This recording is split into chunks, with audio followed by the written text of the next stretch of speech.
नमस्कार, आप सबका बहुत बहुत स्वागत है मेरे चैनल नवनीत टॉक्स में। बच्चों, आज हम देखेंगे कक्षा 10वीं की हिंदी की कोर्स बी की पाठ्य पुस्तक जिसका नाम है स्पर्श भाग 2। और इस पुस्तक का दूसरा पाठ है जिसका नाम है मीरा के पद। और ये जो पद हैं ये मीरा बाई द्वारा रचित हैं। आज हम फ्लो चार्ट की सहायता से इसकी सरल व्याख्या देखेंगे। तो आइए शुरू करते हैं आज का ये वीडियो। इस पाठ में 2 पद दिए गए हैं और इन दोनों ही पदों में मीरा और मीरा की कृष्ण के प्रति भक्ति को दर्शाया गया है। तो आइए शुरू करते हैं पहले पद के साथ। तो आइए सबसे पहले पद को पढ़ते हैं। हरि आप हरो जनरी भीर, द्रौपदी री लाज राखी आप बढ़ायो चीर। भगत कारण रूप नरहरि धरियो आप शरीर, बुढ़तो गजराज राख्यो काटी कुंजर पीर। दासी मीरा लाल गिरधर हरो मारी भीर। इन पंक्तियों में जितने भी कठिन शब्द आए हैं उनका अर्थ आपको डिस्क्रिप्शन बॉक्स में मिल जाएगा। आइए हम इस पद की व्याख्या फ्लो चार्ट के माध्यम से देखते हैं। पहले पद में मीरा श्री कृष्ण से प्रार्थना करती हैं। मीरा जो कि श्री कृष्ण की अनन्य भक्त मानी जाती हैं, वे अपने इष्ट देव अपने श्री कृष्ण से प्रार्थना कर रही हैं कि हे प्रभु, आपने कितने ही लोगों के दुख दूर किए हैं। मीरा कहती हैं कि आपने न जाने कितने ही ऐसे लोग हैं जो दुखी हैं और जो आपकी भक्ति में लीन हैं, उनके दुख आपने दूर किए हैं। अब यहाँ पर वो कौन कौन से भक्त हैं जिनके दुख श्री कृष्ण ने दूर किए हैं, आइए देखते हैं। सबसे पहला है भरी सभा में द्रौपदी की लाज बचाई। यहाँ पर सभी को पता है द्रौपदी जो है 5 पांडवों की पत्नी थी और यहाँ पर चौसर के खेल में द्रौपदी को हार जाने के कारण हस्तिनापुर की भरी हुई सभा में, जहाँ पर कि सभी गुरुजन बैठे थे, सभी मंत्रीगण बैठे थे, बड़े बुजुर्ग बैठे थे और साथ ही साथ उनके 5 पति भी बैठे थे, लेकिन यहाँ पर द्रौपदी के ऊपर जब संकट आया तो उन्होंने श्री कृष्ण को पुकारा और इस तरह से श्री कृष्ण ने द्रौपदी को अपमानित होने से बचाया। चीर हरण के समय द्रौपदी को वस्त्र प्रदान किया और यहाँ पर किस तरह से श्री कृष्ण ने द्रौपदी की लाज बचाई। जिस समय दुशासन द्रौपदी का चीर हरण कर रहा था, उस समय द्रौपदी ने कृष्ण को पुकारा और कृष्ण ने द्रौपदी के वस्त्र की लंबाई बढ़ा दी और इस तरह से द्रौपदी की लाज बच गई। दुशासन के हाथों द्रौपदी को अपमानित होने से बचाया। इस तरह से दुशासन जो कि द्रौपदी को भरी सभा में अपमानित करना चाहता था, इस अपमान से श्री कृष्ण ने द्रौपदी की रक्षा की। आइए देखते हैं अब और किस भक्त के बारे में यहाँ बताया गया है। भक्त प्रहलाद की रक्षा के लिए नरसिंह का रूप धारण किया। प्रहलाद जो कि कृष्ण के भक्त थे और इनके पिता का नाम हिरण्यकश्यप था। असुर जाति के होने के कारण हिरण्यकश्यप अपने पुत्र प्रहलाद की इस भक्ति से बहुत ही नाराज थे और यहाँ पर तरह तरह के उपाय करके उन्हें मारना चाहते थे। इस संकट की घड़ी में प्रहलाद जो है उन्होंने अपने इष्ट देव कृष्ण को पुकारा और प्रहलाद की रक्षा करने के लिए श्री कृष्ण ने नरसिंह का रूप धारण किया।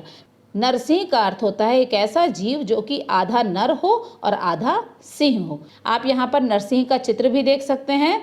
तो इस तरह से भक्त प्रहलाद को बचाने के लिए श्री कृष्ण ने नरसिंह का रूप धारण कर लिया। भक्त प्रहलाद के दुष्ट पिता हिरण्यकश्यप का वध किया और नरसिंह का रूप धारण करने के बाद उन्होंने जो असुरों के राजा थे हिरण्यकश्यप, उनका उन्होंने वध कर दिया। तो इस तरह से कृष्ण के दूसरे जो भक्त हैं प्रहलाद, उनकी बात हो रही है। तो आइए देखते हैं आगे किसके बारे में बताया गया है। डूबते हाथी को मगरमच्छ से बचाया। यहाँ पर गजराज जो कि नदी में डूब रहे थे और उनके एक पैर को मगरमच्छ ने अपने जबड़ों में दबा रखा था। इस संकट की घड़ी में गजराज ने कृष्ण को पुकारा। इस तरह से गजराज की पुकार सुनकर के कृष्ण ने गजराज को मगरमच्छ के मुंह से बचाया। हाथी के कष्ट को दूर कर उसे जीवन दान दिया। यहाँ पर हाथी के इस कष्ट को उन्होंने दूर किया और उन्हें नया जीवन प्रदान किया। कृष्ण अपने भक्तों के कष्ट दूर करते हैं। यहाँ पर यही बताया गया है कि जब भी हम सच्चे दिल से अपने इष्ट देव को पुकारते हैं, हमारे जीवन के सभी कष्टों को दूर करने के लिए हमारे जो इष्ट देव हैं, हमारे जो ईश्वर हैं, वो अवश्य आते हैं। तो आइए देखते हैं आगे क्या बताया गया है इस पद में। अब यहाँ पर अंत में मीरा कहती हैं हे कृष्ण। इन सारे उदाहरणों को देने के बाद मीरा कह रही हैं कि हे कृष्ण, मैं आपकी दासी हूँ। मीरा ने अपने आप को कृष्ण की दासी मान लिया है। आप सदा अपने भक्तों की पीड़ा दूर करते हैं और आपको जो भक्त सच्चे दिल से पुकारते हैं, आप अवश्य आकर उन भक्तों की पीड़ा को दूर करते हैं। मेरी पीड़ा भी उसी प्रकार दूर कीजिए। मेरे जीवन में जो दुख है, जो कष्ट है, जो परेशानी है, उसे भी आप उसी प्रकार दूर कीजिए। तो यहाँ पर मीरा के पद का जो पहला भाग है इसके साथ खत्म होता है। आइए देखते हैं दूसरे पद में मीरा और कृष्ण के बारे में क्या बताया गया है। तो आइए सबसे पहले हम जो दूसरा पद है उसे पढ़ते हैं। श्याम माहने चाकर राखो जी, गिरधारी लाला माहने चाकर राखो जी। चाकर रहस्यों बाग लगास्यों, नित उठ दर्शन पास्यों। बिंद्रावनरी कुंज गली में गोविंद लीला गास्यों। चाकरी में दर्शन पास्यों, सुमरन पास्यों खर्ची। भाव भगति जागीरी पास्यों, तीनों बातां सरसी।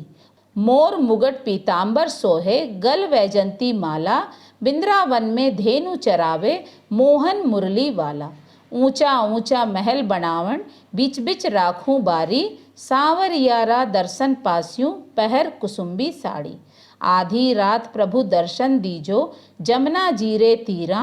मीरा रा प्रभु गिरधर नागर, हिवड़ो घणो अधीरा। इस पद में भी जितने भी कठिन शब्द आए हैं इनका अर्थ आपको डिस्क्रिप्शन बॉक्स में मिल जाएगा। आइए देखते हैं दूसरे पद में मीरा और कृष्ण के बारे में क्या बातें बताई जा रही हैं। मीरा की श्री कृष्ण से प्रार्थना। यहाँ पर भी मीरा अपने इष्ट देव अपने श्री कृष्ण से प्रार्थना कर रही हैं। अब वो क्या प्रार्थना कर रही हैं? अपनी दासी के रूप में स्वीकार करने की प्रार्थना। मीरा कह रही हैं कि हे ईश्वर, हे श्री कृष्ण, आप मुझे अपनी दासी, अपनी सेविका के रूप में स्वीकार कर लीजिए। इस बात को लेकर वो श्री कृष्ण से प्रार्थना कर रही हैं। हे कृष्ण, मुझे अपनी दासी बना लें। वो फिर कहती हैं कि मुझे अपनी दासी आप स्वीकार कीजिए। दासी बनकर मीरा कृष्ण के लिए बहुत सारे कार्य करना चाहती हैं। मैं आपकी दासी और सेविका बनकर आपके लिए बहुत सारे कार्य मैं करना चाहती हूँ। अब वो कौन कौन से कार्य हैं? दासी बनकर मैं आपके लिए बाग बगीचे लगाऊंगी। वो कह रही हैं कि मैं दासी बनकर आपके लिए सुंदर सुंदर बाग बगीचे लगाऊंगी। सुबह जब कृष्ण बाग में घूमेंगे तो मीरा उनके दर्शन पा सकेंगी। लेकिन यहाँ पर दासी बनकर बाग बगीचे लगाने में भी मीरा जो है वो अपना ही फायदा देख रही हैं। वो कहती हैं कि जब सुबह सवेरे श्री कृष्ण जागेंगे और बाग में भ्रमण के लिए आएंगे, घूमेंगे, तो मीरा को स्वतः ही उनके दर्शन हो जाएंगे। वृंदावन की सकरी गलियों में घूमूंगी। वृंदावन की जो बहुत पतली गलियां हैं, बहुत संकरी गलियां हैं, उनमें मैं घूमूंगी। अब वहां पर मीरा क्या करेंगी? गलियों में घूमते हुए कृष्ण की लीलाओं का गुणगान करूंगी। और वृंदावन की ये गलियां जहाँ पर कि कृष्ण का पूरा बचपन बीता है, उन्होंने अपने बाल सखाओं के साथ यहाँ पर कई तरह की लीलाएं की हैं। उन्हीं लीलाओं का गुणगान मैं इन गलियों में घूमते घूमते करूँगी। गुणगान करते हुए सदा आपका स्मरण करूँगी और यहाँ पर और आपका गुणगान करते समय हमेशा मैं आपको याद करूँगी। दासी बनकर स्वतः ही मुझे आपके दर्शन और स्मरण करने का मौका मिलेगा। इस तरह से जब मैं आपकी दासी बन जाऊँगी तो मुझे सुबह सवेरे बगीचे में ही आपके दर्शन हो जाएंगे और मैं दिन भर आपका ही स्मरण करती रहूँगी। तो इस तरह से मीरा जो है दासी के रूप में कृष्ण की सेवा करना चाहती हैं। आइए आगे देखते हैं। इसके बाद है मीरा को कृष्ण की भक्ति से सब कुछ प्राप्त हो जाएगा। यहाँ पर मीरा जो कि बचपन से ही कृष्ण को अपना सर्वस्व मान चुकी हैं, उनकी भक्ति में वो डूबी हुई हैं। वो ऐसा मानती हैं कि कृष्ण की भक्ति यदि मैं पालूं तो मुझे जीवन में हर सुख प्राप्त हो जाएगा। कृष्ण भक्ति से मीरा को तीनों लोकों का सुख प्राप्त होगा। यहाँ पर मीरा यही मानती हैं कि अगर मुझे कृष्ण की भक्ति, कृष्ण के दर्शन हो गए तो मुझे संसार का सब सुख प्राप्त हो जाएगा। मुझे कृष्ण की भक्ति के अलावा और कुछ भी अपने जीवन में नहीं चाहिए। अब यहाँ पर क्या क्या चीज़ें मीरा को कृष्ण भक्ति से प्राप्त होंगी, आइए देखते हैं। हमेशा कृष्ण का साथ मिलेगा। सबसे पहले दासी होने के कारण वो कृष्ण के समीप रहेंगी और हमेशा उन्हें कृष्ण का साथ मिलता रहेगा। कृष्ण के दर्शन का अवसर प्राप्त होगा। मीरा जो कि दासी के रूप में कृष्ण के लिए कार्य करना चाहती हैं, दिन भर वो अपने स्वामी के अर्थात अपने कृष्ण के दर्शन पाती रहेंगी। इसके साथ ही साथ मैं सदा आपको स्मरण करती रहूँगी। आपका जो स्मरण है, आपकी जो याद है, वो सदैव मेरे विचारों में बनी रहेगी। कभी भी मैं आपको नहीं भूल पाऊंगी, हर समय मैं आपके बारे में ही सोचूंगी। तो इस तरह से ये जो 3 चीज़ें मीरा चाहती हैं वो स्वतः ही हो जाएंगे यदि कृष्ण उन्हें अपनी दासी के रूप में स्वीकार कर लेते हैं। आपका साथ, आपके दर्शन और आपके स्मरण के सुख से मुझे पूरी जागीर अर्थात साम्राज्य ही मिल जाएगा। तो यहाँ पर मीरा कहती हैं कि सबसे पहले आपके समीप रहना, हमेशा आपके दर्शन पाना और हमेशा आपका स्मरण यदि मुझे होता रहेगा, तो ये तीनों ही सुख जो है किसी साम्राज्य या किसी राजपाट के मिलने से कम नहीं है।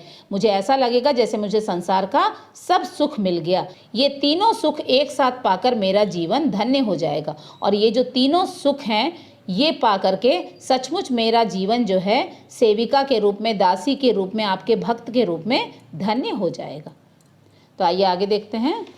इसके बाद मीरा कह रही हैं, मीरा द्वारा कृष्ण के रूप सौंदर्य का वर्णन। अब मीरा जो है कृष्ण के रूप सौंदर्य पर मोहित हैं, वो उनके रूप सौंदर्य का वर्णन कर रही हैं। वो कह रही हैं कृष्ण के माथे पर हमेशा मोर मुकुट होता है। अब ये कहती हैं कि हमेशा कृष्ण जो है माथे पर मोर पंख से बना मुकुट धारण करते हैं। कृष्ण हमेशा पीले वस्त्र धारण करते हैं, उनके शरीर पर हमेशा पीले वस्त्र रहते हैं। कृष्ण के गले में वैजंती फूलों की माला होती है। कृष्ण के गले में एक वैजंती फूल होता है जिसका रंग पीला होता है, उसकी माला हमेशा वो धारण करते हैं। और यहाँ पर श्री कृष्ण वृंदावन की गलियों में गाय चराते हैं। साथ ही साथ वो ये भी कहती हैं कि श्री कृष्ण जो हैं अपने बाल सखाओं के साथ वृंदावन की इन्हीं गलियों में गाय चराते हैं। श्री कृष्ण जिन्हें मोहन भी कहा जाता है, मुरली बजाते हैं और सभी जानते हैं कि श्री कृष्ण जो है वो बहुत ही मधुर तान में मुरली भी बजाते हैं। मीरा की एकमात्र इच्छा है, मीरा जो है उनकी सिर्फ एक इच्छा जीवन में है, वो है मीरा हमेशा कृष्ण के पास रहकर उनके दर्शन पाना चाहती हैं। मीरा हमेशा श्री कृष्ण के निकट रहना चाहती हैं और वो चाहती हैं कि हर पल कृष्ण जो है उनकी नज़रों के सामने रहें।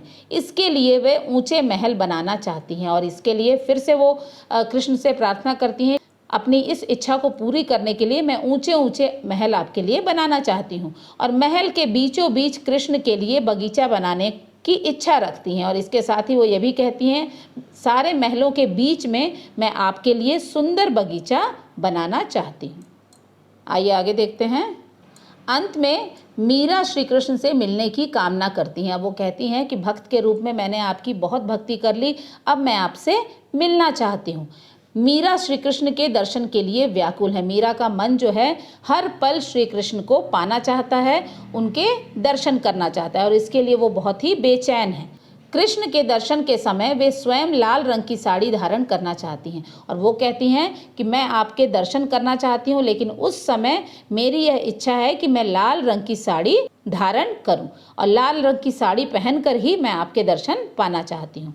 वे आधी रात को यमुना नदी के किनारे कृष्ण के दर्शन पाना चाहती हैं। वो कहती हैं कि मैं आधी रात के समय जब वातावरण बिल्कुल शांत होगा, उस समय मैं यमुना नदी के किनारे आपके दर्शन करना चाहती हूँ, आपको देखना चाहती हूँ।